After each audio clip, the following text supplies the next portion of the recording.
السلام علیکم ورحمۃ اللہ وبرکاتہ۔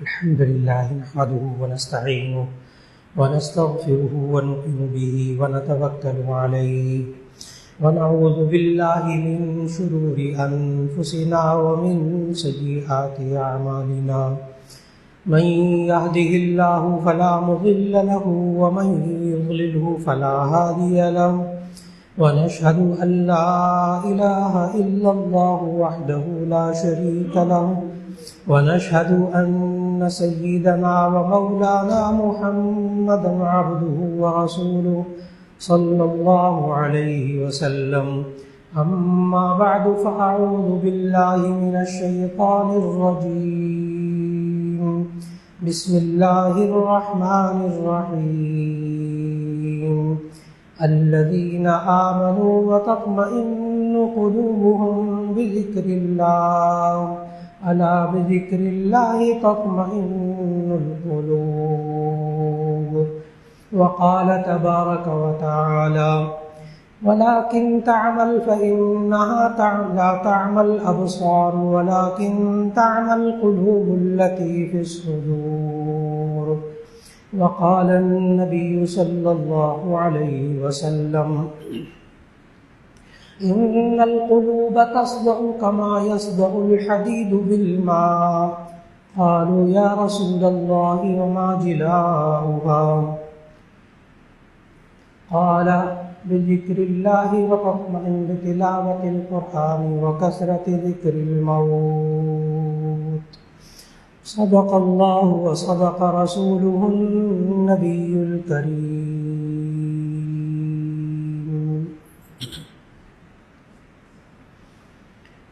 اللہ رب العزت نے انسان کے پورے جسم کو اور اس کے ہر عضو کو اللہ نے پیدا کیا ہے، اور ان اعضاء میں سے بعض اعضاء کو اعضاء رئیسہ کہا جاتا ہے، اہم ترین اعضاء انسان کے جسم میں۔ ویسے تو سارے اعضاء، سارے آرگن انسان کے بہت اہم، اور اعضاء رئیسہ میں سے اہم ترین عضو وہ انسان کا دل ہے، کہ نبی کریم صلی اللہ علیہ وسلم نے یہاں تک فرمایا الا ان فی الجسد مضغۃ، آگاہ رہو کہ جسم میں گوشت کا ایک ٹکڑا ہے، اذا صلحت صلح الجسد کلہ، اگر وہ تندرست ہو جائے تو سارا جسم تندرست ہو جاتا ہے، وَإِذَا فَسَدَتْ فَسَدَ الْجَسَدُ كُلُّهُ، اور اگر وہ خراب ہو جائے تو سارا جسم خراب ہو جاتا ہے، أَلَا وَهِيَ الْقَلْبُ، آگاہ رہو وہ انسان کا دل ہوتا ہے۔ تو انسان کی دل کی اتنی اہمیت نبی صلی اللہ علیہ وسلم نے فرمائی کہ اگر یہ دل تندرست ہو تو سارا جسم تندرست رہتا ہے، اور اگر یہ جسم بیمار ہو جائے تو سارا جسم خراب ہو جاتا ہے۔ یہ نبی کریم صلی اللہ علیہ وسلم نے ارشاد فرمایا۔ لیکن ایک اعضاء کی ظاہری کیفیت ہوتی ہے اور ان کا ظاہری جسم ہوتا ہے، اور ایک اعضاء کی باطنی کیفیت ہوتی ہے اور اس کے باطنی اعمال ہوتے ہیں۔ بعض لوگ کہتے ہیں دل درست ہونا چاہیے، دل جو ہے میرا مطمئن نہیں ہے، دل پریشان ہے۔ اب میڈیکل کی زبان میں تو ان چیزوں کو، طبی زبان میں تو نہیں ان چیزوں کو لیا جاتا۔ ڈاکٹر تو یوں کہتے ہیں اس کے وال خراب ہیں، اس کی دیواریں خراب ہیں، اس کے پٹھے خراب ہیں، اس کو ہارٹ اٹیک کی بیماری ہے، اس کو انجائنا کی بیماری ہے، وہ تو جسمانی باتیں کرتے ہیں۔ لیکن ایک موضوع کی باطنی کیفیت ہوتی ہے، اس کے باطنی اعمال ہوتے ہیں۔ میں اس کو دل سے ہٹ کے بتاتا ہوں۔ کہتے ہیں دل روشن ہو گیا، دل سیاہ ہو گیا، تو بعد لوگ الجھتے کہتے ہیں دل تو ایک لوتھڑے کا نام ہے، ایک گوشت کے ٹکڑے کا نام ہے۔ مولانا آپ کیا باتیں کرتے ہیں؟ لیکن وہی ڈاکٹر ہوتے ہیں، جب ان کے بارے میں کہا جاتا ہے کہ ڈاکٹر صاحب آپ کے ہاتھوں میں بڑی شفا ہے، تو ڈاکٹر کتنا خوش ہوتا ہے۔ لیکن آپ مجھے کسی ڈاکٹر کے ہاتھ میں شفا دکھا سکتے ہیں آنکھوں سے؟ اب دیکھیے، خود ڈاکٹر جو ہے وہ ہاتھ کو ہاتھ کہتا ہے جسمانی اعتبار سے، لیکن ڈاکٹر خود اس باطنی کیفیت کو اپنی زبان سے، اپنے دماغ سے سمجھتا ہے۔ جب یوں کہا جاتا ہے کہ ڈاکٹر صاحب آپ کے ہاتھ میں شفا ہے، کہاں ہے شفا؟ دکھاؤ۔ وہ باطنی چیز ہے۔ اب آپ سمجھ رہے ہوں گے، ایک وہ ہاتھ ہے جس میں 5 انگلیاں آپ کو نظر آ رہی ہیں، ایک وہ ہاتھ ہے جس سے وہ نسخہ لکھتا ہے، جس سے وہ آپریشن کرتا ہے اور اس سے شفا اللہ تعالیٰ دیتا ہے۔ تو کہتے ہیں ڈاکٹر صاحب آپ کے ہاتھوں میں شفا ہے، حالانکہ ڈاکٹر اس کو مانتے ہیں، حالانکہ یہ باطنی چیز ہے، یہ ظاہری دکھائی دینے والی چیز نہیں ہے۔ اسی طرح آپ حضرات، کسی بندے کی پہنچ زیادہ ہوتی ہے تو آپ کہتے ہیں فلاں بندے کے ہاتھ بڑے لمبے ہیں، حالانکہ ہاتھ اس کے آپ جتنے ہی ہوتے ہیں۔ وہ ہاتھ لمبے ہونے کی کیفیت کیا ہوتی ہے وہ آپ سمجھ گئے فوراً۔ بالکل اسی طرح دل کی ایک ظاہری کیفیت، دل کا ظاہری جسم ہے اور اس کے ظاہری اعمال ہیں۔ دل کا خون کو پمپ کرنا، ایک شاہرگ سے خون جاتا ہے، دوسری شاہرگ سے خون پمپ کر کے وہ اعضاء کو بھیجتا ہے، یہ اللہ نے نظام رکھا ہے۔ لیکن یہ اس کا ظاہری نظام ہے، یہ اس کا ظاہری نظام ہے، یہ ظاہری اعمال ہے، اس کی بناوٹ یہ ظاہری چیز ہے۔ بالکل اسی طرح دل کے کچھ باطنی اعمال ہیں جس میں بنیادی طور پر دل کا روشن ہونا اور دل کا تاریک ہونا، دل کا روشن ہونا، دل کا تاریک ہونا۔ گناہ کی وجہ سے دل پر داغ پڑ جانا حدیث سے ثابت۔ نبی صلی اللہ علیہ وسلم نے، جامع ترمذی میں حدیث موجود کہ نبی صلی اللہ علیہ وسلم نے فرمایا جب انسان کوئی گناہ کرتا ہے تو اس کے دل پر نقطۃ سودا، ایک کالا داغ پڑ جاتا ہے، جب توبہ اور استغفار کرتا ہے وہ داغ دھل جاتا ہے، اور اگر توبہ اور استغفار نہیں کرتا، گناہ ہوتے رہتے ہیں، تو نبی صلی اللہ علیہ وسلم نے فرمایا وہ ایک ایک داغ جمع ہوتے ہوتے دل سیاہ ہو جاتا ہے، پھر اس کو توبہ کی توفیق نہیں ہوتی۔ وہ بڑی خطرناک بات ہے۔ اور بعض لوگوں کا دل پر داغ لگنا، اس پر ایسا یقین ہوتا ہے کہ ایک بزرگ یہاں پنجاب کارڈیالوجی میں داخل ہو گئے، ڈاکٹر نے کہا کہ آپ کا آپریشن ہوگا، اوپن ہارٹ۔ انہوں نے پوری کیفیت سنی اور ڈاکٹر صاحب کو پوچھا آپ جب دل میرا کھولیں گے تو دل کو دیکھیں گے؟ ڈاکٹر کہنے لگا ہاں، دل کو ہم خوب اچھی طرح دیکھیں گے، معائنہ کریں گے اس کو۔ اس نے کہا میں نے آپریشن نہیں کروانا۔ ان بزرگ نے کہا میں نے آپریشن نہیں کروانا۔ اب ڈاکٹر کہ مجبور کرے کہ جی آپ تو باہر صورت آپ کو آپریشن کروانا پڑے گا، بائی پاس، ورنہ آپ کو اب اٹیک ہوا تو موت واقع ہو جائے گی۔ گھر والے بھی پریشان. وہ جو آپریشن کرنے والے پروفیسر صاحب تھے وہ بھی میرے عزیز، وہ کہنے لگے یہ والا معاملہ ہو گیا. تو میں نے ان سے گزارش کی آپ ان بزرگ سے یہ پوچھیں، بڑا اللہ کا ولی جس کا آپریشن کرنا تھا، میں نے اس سے پوچھا وجہ تو پوچھیں، میں نے وجہ پوچھ لی. تو اس نے کہا، اس بزرگ نے کہا کہ آپ جب میرا آپریشن کریں گے بائی پاس، میرے دل کو دیکھیں گے تو آپ کو میرے دل پر پڑے ہوئے سیاہ داغ نظر آ جائیں گے. سمجھ گئے آپ ان کا ارشاد نبوی پر کتنا پکا یقین تھا کہ جب انسان گناہ کرتا ہے تو اس کے دل پر سیاہ داغ پڑ جاتے. اب ڈاکٹر صاحب نے مجھے جب بتایا کہ وہ یہ کہتے ہیں بزرگ، میں نے کہا بالکل ٹھیک. میں نے وہ حدیث لکھ کر دی جامع ترمذی کی ڈاکٹر صاحب کو.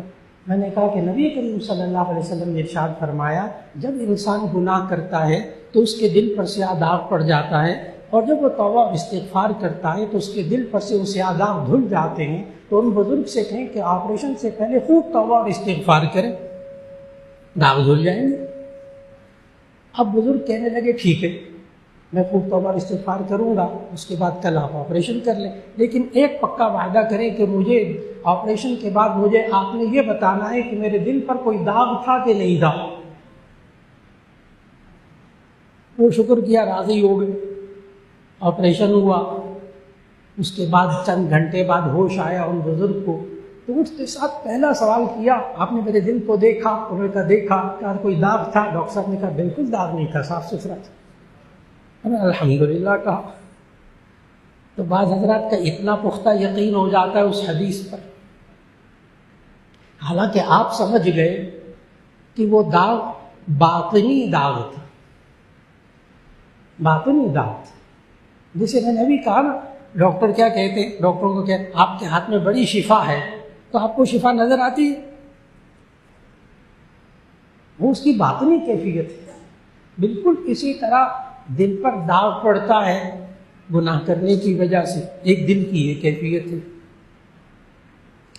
ایک دل کے اوپر زنگ بھی لگتا ہے، یہ بھی نبی کریم صلی اللہ علیہ وسلم نے فرمایا ان القلوب تصدع کما یصدع الحدید بالماء، کہ دلوں پر اس طرح زنگ لگتا ہے جیسے لوہے کو پانی سے زنگ لگ جاتا ہے.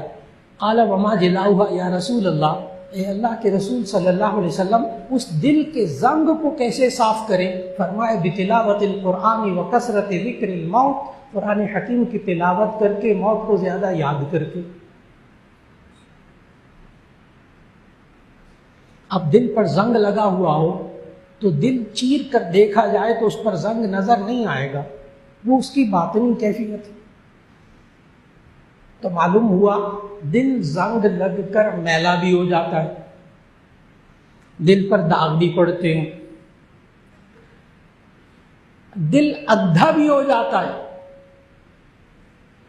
یہ بھی ایک دل کی کیفیت ہے. سورہ حج کی آیت نمبر 46، دل نابینا ہوتا ہے، دل اندھا بھی ہوتا ہے. سورہ حج کی آیت 46، فَإِنَّهَا لَا تَعْمَى الْأَبْصَارُ وَلَكِنْ تَعْمَى الْقُلُوبُ الَّتِي فِي الصُّدُورِ. اللہ نے فرمایا یہ لوگ جو ہے نا، جو قرآن کی باتوں کو نہیں مانتے، حق کی باتوں کو نہیں مانتے، کفر اختیار کرتے ہیں، اللہ کی آیتوں کا، اللہ کے احکامات کا انکار کرتے ہیں، فَإِنَّهَا لَا تَعْمَى الْأَبْصَارُ، ان کی آنکھیں اندھی نہیں ہیں. فَإِنَّهَا لَا تَعْمَى الْأَبْصَارُ، ان کی آنکھیں اندھی نہیں ہیں، وَلَكِنْ تَعْمَى الْقُلُوبُ الَّتِي فِي الصُّدُورِ، لیکن وہ دل اندھے ہیں جو ان کے سینوں کے اندر ہیں. اب یہ دل کا اندھا ہونا یہ ہمارا خالق بتا رہا ہے جس نے دل کو پیدا کیا ہے. اچھا اب یہ نہیں کہنا مولانا مجھے دل کا اندھا ہونا سمجھ میں نہیں آتا، دل کیسے اندھا ہو سکتا ہے، اس کی کوئی آنکھیں ہوتی ہیں. آپ فوراً سمجھ گئے کہ جس اللہ نے دل بنایا اس اللہ نے سمجھایا کہ یہ دل کبھی کبھی اندھا بھی ہو جاتا ہے.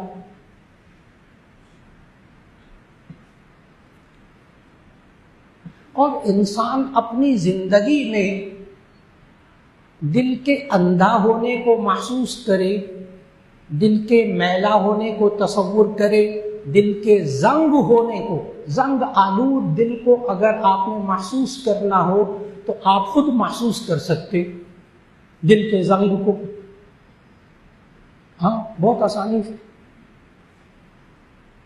اگر انسان سچ بولتا ہو تو اس کا دل صاف ہوگا، اگر جھوٹ بولتا ہوگا تو اس کا دل زنگ آلود ہوگا، میلا ہوگا۔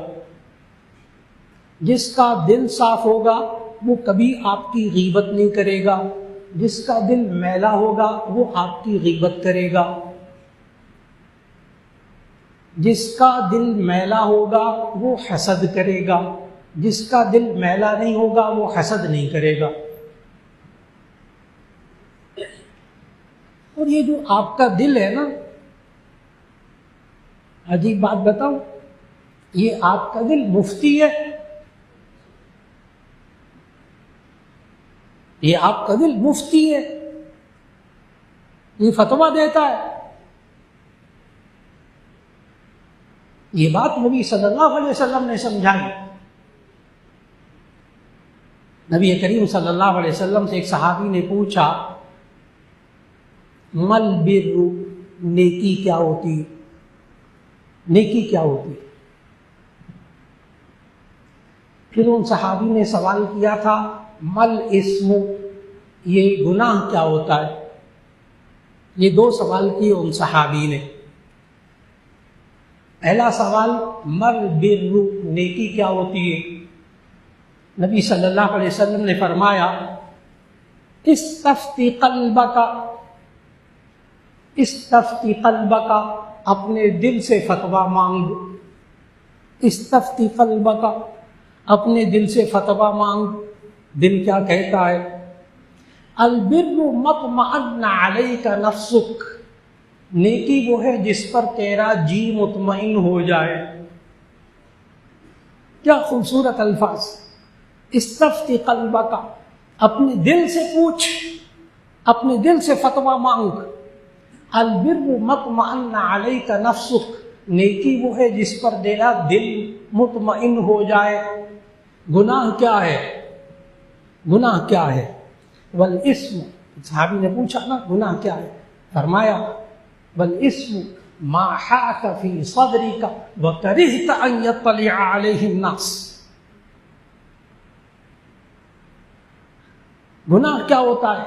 ما حاک فی صدرک، جو آپ کے دل میں کھٹ کے، وکرہت ان یطلع علیہ الناس، اور تو ناپسند کرے اس بات کو کہ لوگ اس سے مطلع ہوں، کئی لوگوں کو پتہ نہ چل جائے۔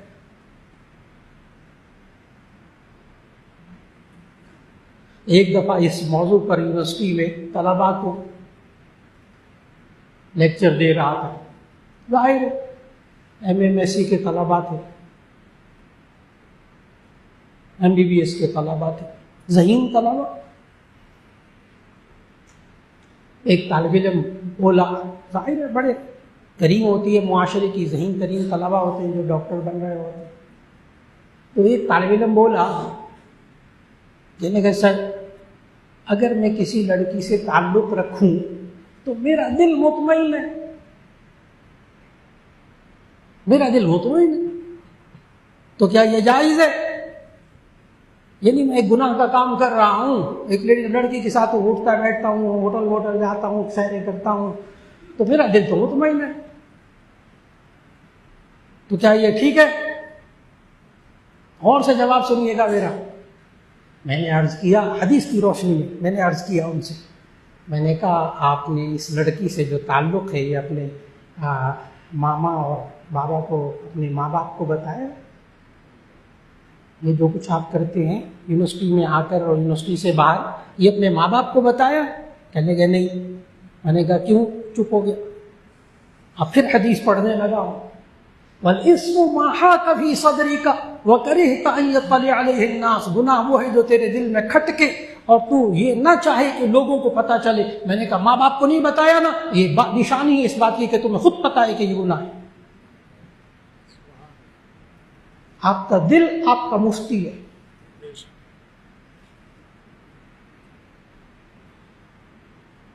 کوئی یہ نہ کہے کہ مولانا جو چوری کرتے ہیں وہ چوری کو ٹھیک سمجھ ہی کر تو کرتے ہیں، جو رشوت لیتے ہیں وہ رشوت کو ٹھیک سمجھ ہی کر تو کرتے ہیں، جو قاتل قتل کرتا ہے وہ کہتا ہے میں بالکل ٹھیک میں نے قتل کیا، تو اس کا دل تو قتل کرنے پہ مطمئن ہوتا ہے، رشوت لینے والے کا رشوت لینے پر دل مطمئن ہوتا ہے، اور چوری کرنے والے کا چوری کرنے پر مطمئن ہوتا ہے، اور وراثت میں بہنوں کا حق مار کر بھائی مطمئن ہوتا ہے۔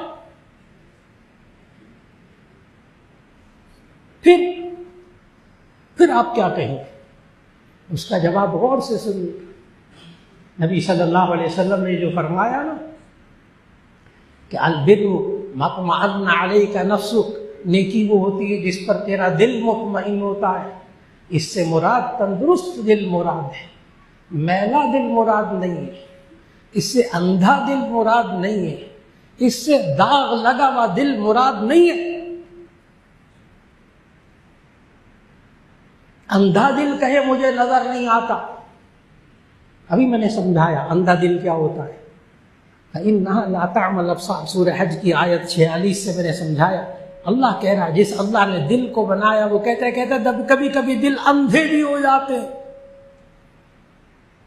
فَإِنَّهَا لَا تَعْمَى الْأَبْصَارُ وَلَكِنْ تَعْمَى الْقُلُوبُ الَّتِي فِي الصُّدُورِ، ان کی آنکھیں اندھی نہیں ہیں، ان کا دل اندھا ہے جن کے سینوں کے اندر ہے۔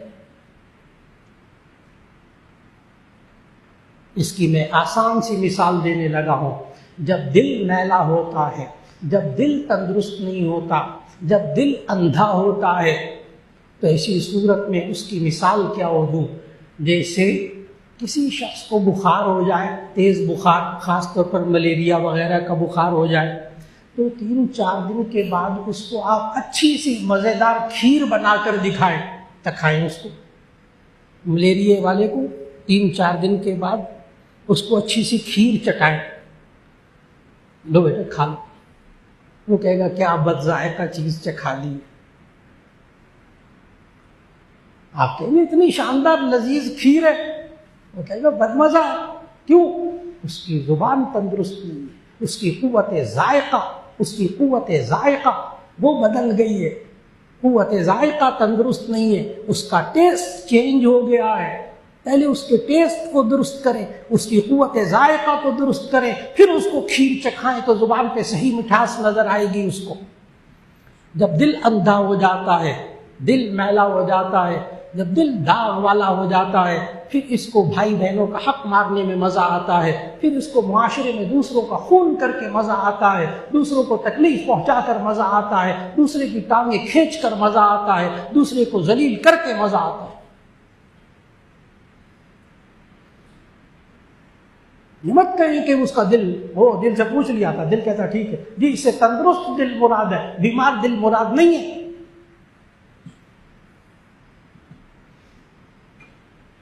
اب دل بیمار کیسے ہوتا ہے؟ ایک وہ بیماریاں دل کی جو جسمانی بیماریاں، وہ تو ڈاکٹر بتاتے، وہ تو MBBS ڈاکٹر بتاتے کہ جی اس کے دل کے وال بند ہیں، 1 وال بند ہے، 2 وال بند ہیں، کل 4 وال ہوتے ہیں۔ ڈاکٹر بتاتا ہے کہ اس کے دل کے پٹھے کمزور ہو گئے ہیں، دل کی دیواریں کمزور ہو گئی، دل کی ہارٹ بیٹ کم ہو گئی، یہ ڈاکٹر بتائیں گے، یہ جسمانی کیفیات ہیں۔ اور جو اس کی باطنی کیفیات ہیں، روحانی کیفیات ہیں دل کی، دل کا اندھا ہونا، دل کا زنگ آلود ہونا، دل پر داغ ہونا، دل کا بے چین ہونا، یہ بتاتے ہیں روحانی ڈاکٹر، جن کو کہتے ہیں اللہ والے۔ یہ وہ بتائیں گے جو وحی الہی کے ماہر ہوتے، جو وحی الہی کو، قرآن و سنت کو خوب اچھی طرح جانتے ہیں، دل کی باطنی بیماریوں کو جانتے ہیں۔ میں نے بتایا کہ دل کی باطنی بیماریاں، اس پر امام غزالی رحمہ اللہ نے باقاعدہ ایک کتاب لکھی، اور اس کتاب کا نام ہے 40۔ بہت سے اللہ والوں نے کتابیں لکھی دل کی بیماریاں یعنی روحانی بیماریاں۔ تو امام غزالی رحمہ اللہ نے کتاب لکھی 40۔ اس کا اردو ترجمہ کیا حضرت مولانا اشرف علی صاحب تھانوی رحمۃ اللہ علیہ نے، اور اس کا نام رکھا ہے تبلیغ دین۔ وہ ہے امام غزالی کی کتاب اربعین، اور اس کا اردو نام ہے تبلیغ دین۔ ہمارے تمام صوفیاء، تمام روحانی معالج اپنے متعلقین کو کہتے ہیں کہ اس تبلیغ دین کتاب کا مطالعہ کریں، ایک ایک بیماری کو پڑھیں، کیونکہ اس میں دل کی روحانی بیماریوں کو لکھا گیا، اس کی شناخت بتائی گئی کہ یہ بیماری، اس کا نام کیا ہے، اس میں ہوتا کیا ہے، پھر اس کا علاج کیا ہے۔ کمال کی کتاب ہے تبلیغ دین، عام مل جاتی اردو بازار میں، لیکن تبلیغ دین کے اوپر آپ دیکھ لیجئے گا کہ امام غزالی کی اربعین کا ترجمہ ہے، کیونکہ تبلیغ دین کے نام سے اور کتابیں بھی ہو سکتی ہیں۔ تو ہمارے تمام اکابر جو باطنی علاج کرتے ہیں، یعنی دل کی روحانی بیماریوں کا علاج کرتے ہیں، وہ باقاعدہ یہ کتاب پڑھاتے ہیں سبقاً سبقاً۔ جامعہ شفیہ میں بھی ہمارے شیخ الحدیث حضرت مولانا صوفی سرور صاحب رحمۃ اللہ علیہ بھی وہ یہ کتاب پڑھنے کی تلقین کرتے تھے۔ حضرت مولانا فضل الرحیم صاحب دعوت برکاتہم، اللہ ان کو صحت و عافیت سے سلامت رکھے، وہ اپنے تمام متعلقین کو جو اپنی اصلاح کروانا چاہتے ہیں تو اس کو کہتے ہیں تبلیغ دین کا مطالعہ کرو، اور ایک ایک سبق کا مطالعہ کر کے پھر مجھے بتاؤ کہ کیا کیفیات ہیں۔ اب وہ روحانی بیماریاں کیا ہیں، آسان کر کے۔ اس میں روحانی بیماریوں میں سب سے اہم ترین چیز دل کی وہ کیفیت جس سے انسان بیمار ہونا شروع ہوتا ہے، وہ ہے انسان کے اندر حب مال، حب جاہ۔ آسان کر کے عرض کروں، حب مال، مال کی محبت، حب جاہ، عہدوں کی محبت۔ یہ میں نے عہدہ حاصل کرنا ہے، کیسے حاصل کرنا ہے، حلال طریقے سے، حرام طریقے سے، کیا کر کے، کسی کو ذلیل کر کے، فلاں کر کے، بس مجھے یہ عہدہ ملنا چاہیے۔ عہدہ بری بات نہیں ہے، لیکن اس کو غلط طریقے سے حاصل کرنا، رشوت دے کر حاصل کرنا، اس کو اور طریقوں سے حاصل کرنا، وہ غلط۔ اسی طرح حب مال، مال کی محبت، یہ انسان کے دل کی عجیب و غریب بیماری ہے، لیکن اس کی شناخت عام بندہ نہیں کر سکتا، اس کے لیے اللہ کے اولیاء اللہ سے تعلق قائم کرنا ہوگا۔ اور یہ کسی کے ذہن میں یہ نہ آئے کہ آج کل اولیاء اللہ نظر نہیں آتے، ملتے ہی نہیں۔ اصل میں ولی اللہ، اللہ کے ولی کون ہوتے ہیں، اس کی کیفیت، اس کی پہچان، اس کی تعریف عوام کے ذہنوں میں نہیں ہوتی۔ اور جب میں تعریف عرض کروں گا تو آپ کہیں گے یہ تو ڈھیر لگا ہوا ہے۔ ماشاءاللہ، آج کل اولیاء اللہ کے بارے میں جو تصور، یہ میں بتا رہا ہوں، روحانی معالج کے پاس جانا ہے تو روحانی معالج کو کیسے تلاش کرے جو دل کی بیماریوں کو درست کرے، روحانی بیماریوں کو۔ لوگوں کے ذہن میں جو ہوتا ہے وہ یہ ہے کہ وہ بس ادھر پھونک مارے، ادھر چھو کرے، ادھر ہمارا کام ہو جائے، وہ تو ہے اللہ کا ولی۔ اور تعویذ دے تو 100% تعویذ سے کاروبار چل پڑے اور اولاد پیدا ہونے لگے اور لڑکا پیدا ہو جائے تو پہنچا ہوا ولی ہے۔ اور میں اس کے پاس جاؤں اور میری تڑپ پیدا ہو جائے، میں یوں پلٹوں وہ پلٹوں اور میری کایا پلٹ جائے تو یہ اللہ کا ولی ہے۔ یہ ہمارے ہاں موٹی موٹی پہچانیں ہیں، اور یہ ساری پہچانیں قرآن و سنت کے خلاف ہیں، یہ قرآن و سنت کے مطابق نہیں ہے۔ چنانچہ حضرت مولانا اشرف علی صاحب تھانوی رحمۃ اللہ علیہ اپنے بارے میں لکھتے ہیں، ان کے پاس ایک صاحب آ گئے اور آ کر کہنے لگے 3 دن رہے، رہنے کے بعد جانے لگے واپس۔ تو مولانا اشرف علی صاحب تھانوی رحمۃ اللہ علیہ نے پوچھا، بھائی آئے کیسے تھے، اب جا کیوں رہے ہیں؟ تو ان صاحب نے کھل کے بات کر دی، میں تو آیا تھا آپ کو اللہ کا ولی سمجھ کر آپ سے بیعت کرنے کے لیے، لیکن میں 3 دن آپ کے پاس رہا، مجھے ایک بھی کرامت نظر نہیں آئی، بیکار قسم کا بزرگ گیا، مجھے کچھ نظر ہی نہیں آیا۔ حضرت مولانا اشرف علی تھانوی رحمہ اللہ کا جملہ سنانے لگا ہوں. فرمایا اس شخص سے کہ بھائی تم 3 دن میرے پاس رہے، 3 دن 3 راتیں، کھانا میرے ہاں کھایا، آرام کیا، کیا کبھی 3 دن میں تم نے مجھ سے ایک بھی خلاف سنت بات دیکھی؟ کوئی سنت مجھ سے چھوٹتی ہوئی دیکھی؟ تو اس بندے نے کہا نہیں.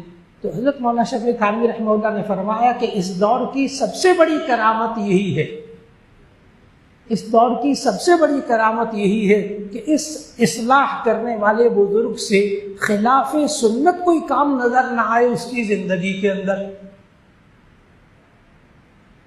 اب ہمیں اللہ والے سمجھاتے کہ سب سے پہلے یہ دیکھو کہ کیا یہ بندہ فرض، واجب، سنت پر عمل کر رہا ہے، اس کی زندگی میں گناہ کبیرہ تو نہیں. اللہ والے انسان ہوتے ہیں، ان سے گناہ ہو سکتے ہیں، لیکن وہ گناہ کر کے فوراً توبہ اور استغفار کر لیتے ہیں. اگر بالفرض ہو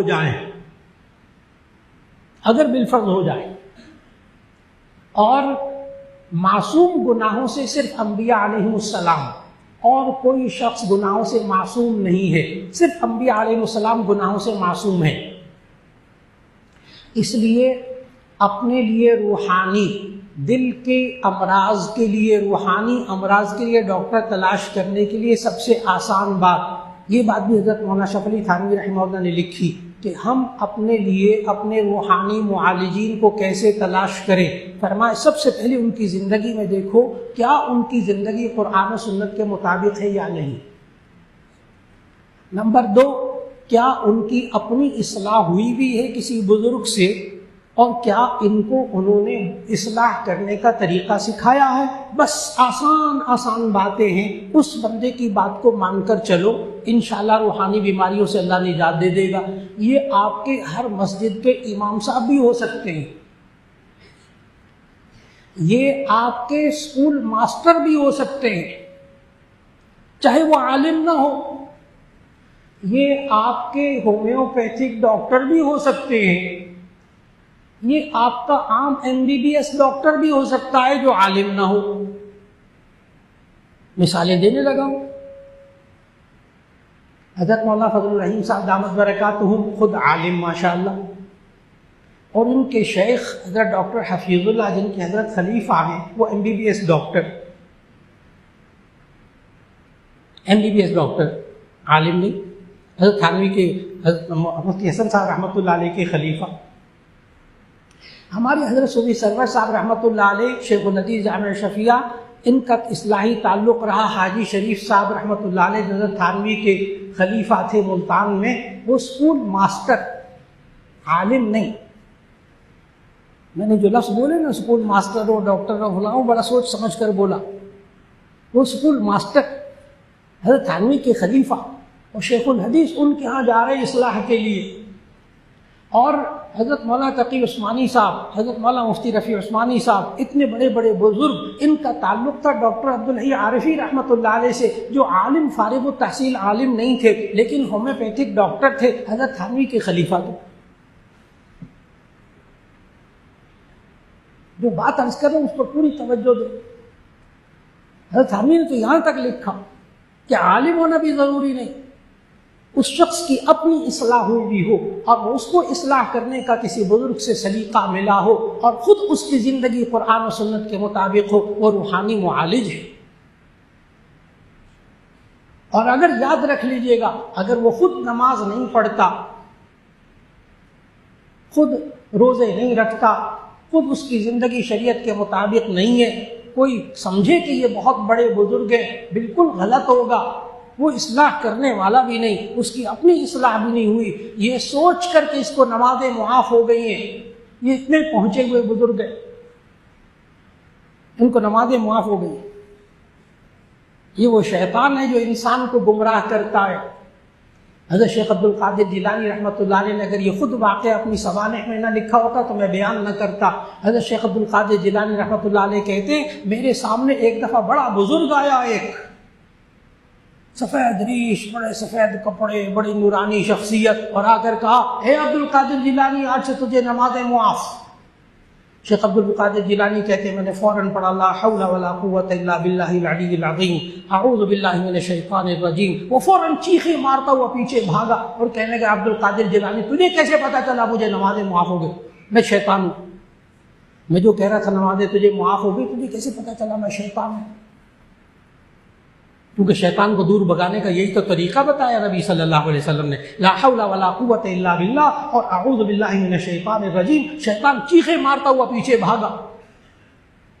شیخ عبد القادر جیلانی رحمۃ اللہ علیہ کا جواب سننے والا کہنے لگے جب تم نے کہا نا جا اے عبد القادر جیلانی تجھے نمازیں معاف ہو گئی تو میں نے فوراً سوچا کہ سب سے زیادہ محبوب بندے اللہ کے وہ تو آخری نبی حضرت محمد مصطفیٰ صلی اللہ علیہ وسلم ہیں اور ان کو تو نمازیں معاف نہیں ہوئی, مجھے نمازیں کیسے معاف ہو گئی؟ میں سمجھ گیا کہ تو شیطان ہے.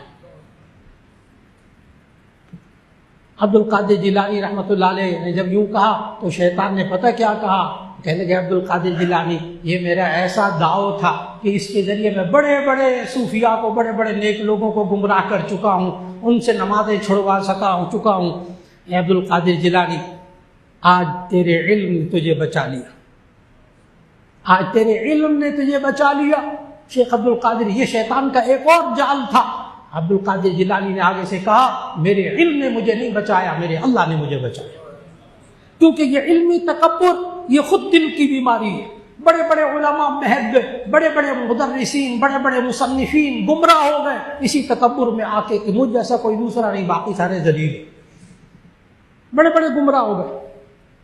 یہ تکبر دل کی بیماری جو بتانا چاہتا تھا, یہ تکبر دل کی بیماری, یہ حب جاہ دل کی بیماری, یہ حسد دل کی بیماری, یہ انسان کے اندر ریاکاری دکھاوا یہ دل کی بیماری, یہ غصہ یہ انسان کی روحانی بیماری جو آج ہمارے گھروں کو تباہ کر رہا, ہمارے معاشرے کو تباہ کر رہا.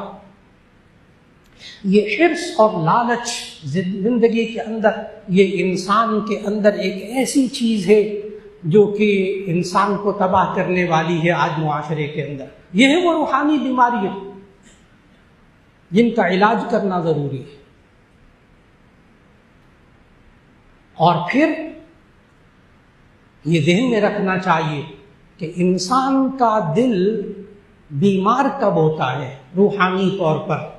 جب دنیا اس کے دل کے اندر آ جاتی ہے, جب دنیا اس کے دل کے اندر آ جاتی ہے. بعض لوگ ہوتے ہیں وہ علماء کو دیکھتے ہیں کہ یہ کیسے اللہ کے ولی ہیں جو کار میں پھرتے, یہ کیسے اللہ کے ولی ہیں جو پیسے کماتے ہیں, یہ کیسے اللہ کے ولی ہیں جو اچھے اچھے کھانے کھاتے ہیں, یہ کیسے اللہ کے ولی ہیں جو اچھے اچھے کپڑے پہنتے ہیں.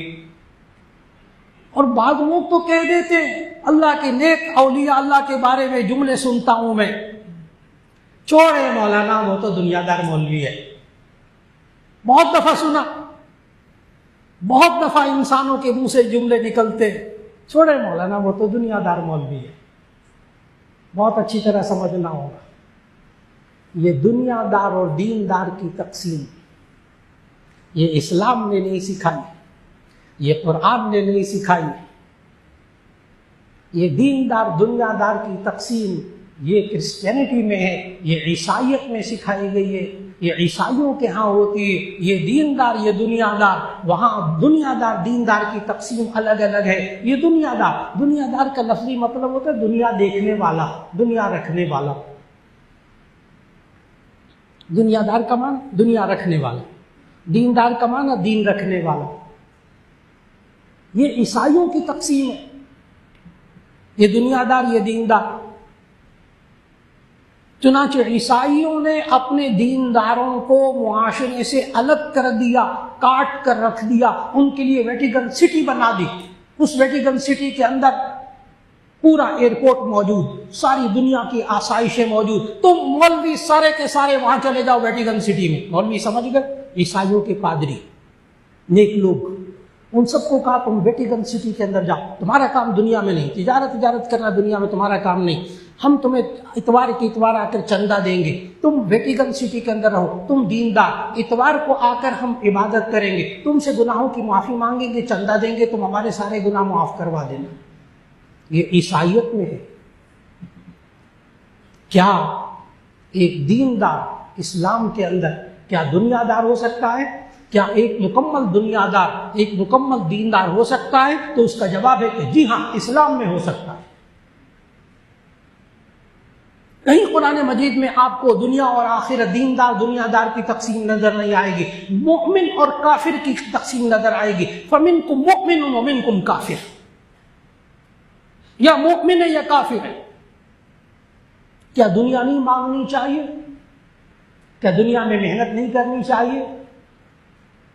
میں نے بتایا کیا 100% دنیا دار ہو، یعنی وہ دنیا کماتا ہو، اس کی فیکٹریاں ہوں، اس کے پاس مال و دولت ہو، اس کے پاس گاڑیاں ہوں، اس کے پاس اچھے گھر ہوں، اور اس کے باوجود وہ 100% دیندار ہو، کیا ہو سکتا ہے؟ تو اس کا جواب ہے کہ جی ہاں، اسلام میں تو ہو سکتا ہے۔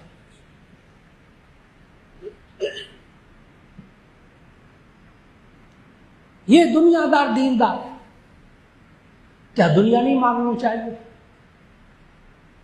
نہیں، ہمیں تو اللہ تعالیٰ نے سورۃ البقرہ کے اندر جہاں حج کے بارے میں اللہ تعالیٰ نے ہدایات دی، وہاں حج کے بعد آنے والی زندگی میں ہمیں سمجھایا فَإِذَا قَضَيْتُم مَّنَاسِكَكُمْ فَاذْكُرُوا اللَّهَ كَذِكْرِكُمْ آبَاءَكُمْ أَوْ أَشَدَّ ذِكْرًا فَمِنَ النَّاسِ مَن يَقُولُ رَبَّنَا آتِنَا فِي الدُّنْيَا وَمَا لَهُ فِي الْآخِرَةِ مِنْ خَلَاقٍ وَمِنْهُم مَّن يَقُولُ رَبَّنَا آتِنَا فِي الدُّنْيَا حَسَنَةً وَفِي الْآخِرَةِ حَسَنَةً وَقِنَا عَذَابَ النَّارِ أُولَٰئِكَ لَهُمْ نَصِيبٌ مِّمَّا كَسَبُوا وَاللَّهُ سَرِيعُ الْحِسَابِ۔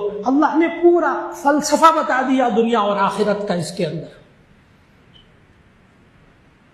فَإِذَا قَضَيْتُم مَّنَاسِكَكُمْ، جب تم حج کے اعمال پورا کر لو، فَاذْكُرُوا اللَّهَ كَذِكْرِكُمْ آبَاءَكُمْ أَوْ أَشَدَّ ذِكْرًا، تو تم اللہ کا ذکر کرو اتنا جتنا تم اپنے آبا و اجداد کا ذکر کرتے ہو، اس سے بھی زیادہ ذکر اللہ کا کرو۔ لیکن کچھ لوگ ایسے ہیں فَمِنْهُم مَّن يَقُولُ رَبَّنَا آتِنَا فِي الدُّنْيَا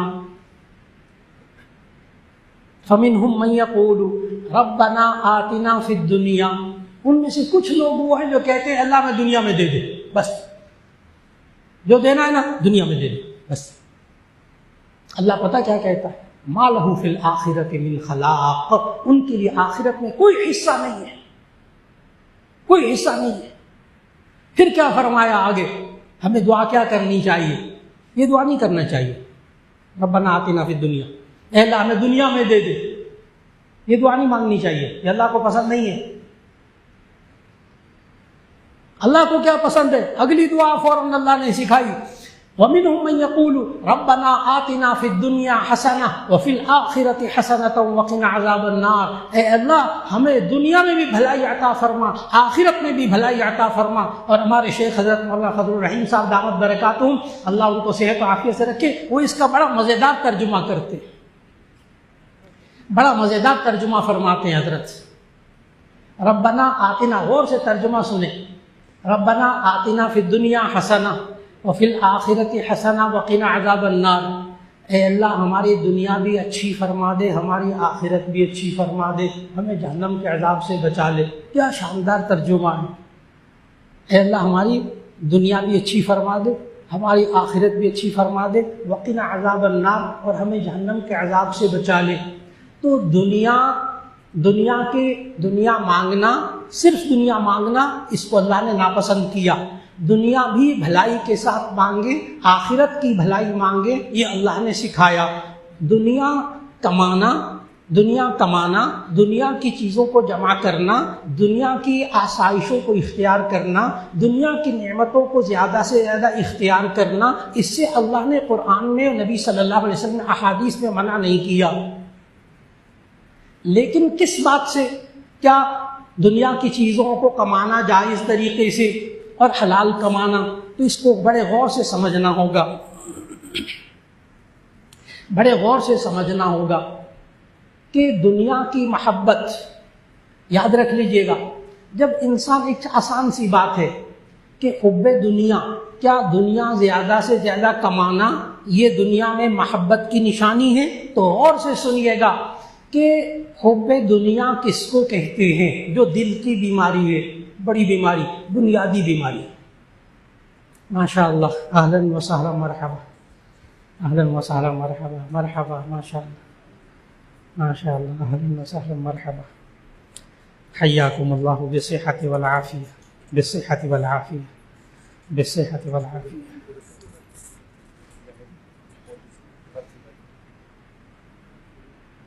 تو حضرت کی موجودگی میں وہ دعا کا ترجمہ حضرت بہت تلقین فرماتے، حضرت تشریف لے آئے الحمدللہ۔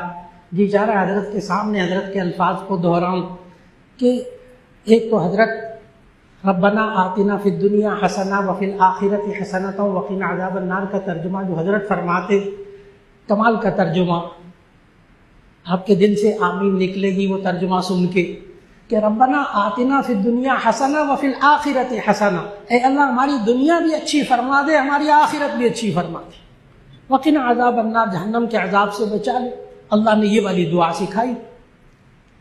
اور پھر حضرت اپنے بیانات میں بار بار فرماتے تھے کہ بخاری شریف کی حدیث میں ہے کہ نبی صلی اللہ علیہ وسلم نے ساری زندگی سب سے زیادہ جو دعا مانگی، حضرت فرمایا کرتے کہ سب سے زیادہ جو دعا مانگی نبی صلی اللہ علیہ وسلم نے زندگی میں، وہ یہ والی دعا ہے، ربنا آتنا فی الدنیا حسنہ وفی الآخرۃ حسنۃ وقنا عذاب النار، کہ اے اللہ ہماری دنیا بھی اچھی فرما دے، ہماری آخرت بھی اچھی فرما دے، اور ہمیں جہنم کے عذاب سے بچا دے۔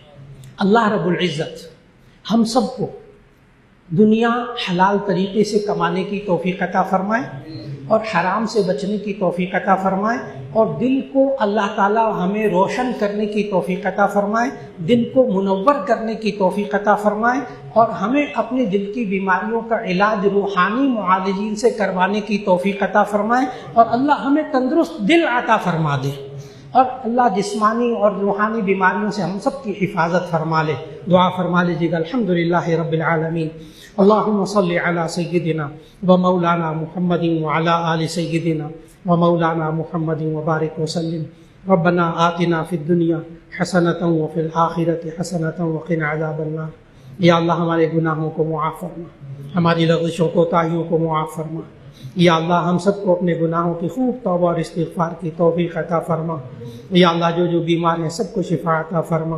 یا اللہ ہم سب کو روحانی جسمانی بیماریوں سے شفا عطا فرما۔ یا اللہ خاص طور پر دعا کیجیے حضرت مولانا فضل الرحیم صاحب دامت برکاتہم، اللہ صحت و عافیت کے ساتھ ان کے سائے کو ہمارے سروں پہ سلامت فرمائے، اور دعا فرمائیے گا حضرت مولانا قاری ارشد عبید صاحب بھی گزشتہ دنوں سے بیمار ہیں، اللہ ان کو کامل صحت عطا فرما دے، اور جو بیمار ہیں یا اللہ سب کو صحت عطا فرما دے۔ خاص طور پر ایک صاحب ان کی عزیزہ کینسر کی مریضہ ہیں، یا اللہ ان کو شفا عطا فرما دے، اور یا اللہ جو حضرات ہیں سب کو رزق حلال کمانے کی توفیق عطا فرما، اس رزق میں برکت نصیب فرما، اور یا اللہ ہم سب کو جتنے بھی حاضرین یہاں موجود ہیں دلوں میں دعائیں ہیں سب کی دعاؤں کو قبول فرما۔ وصلی اللہ تعالی علی خیر خلقہ محمد و آلہ و اصحابہ اجمعین برحمتک یا ارحم الراحمین۔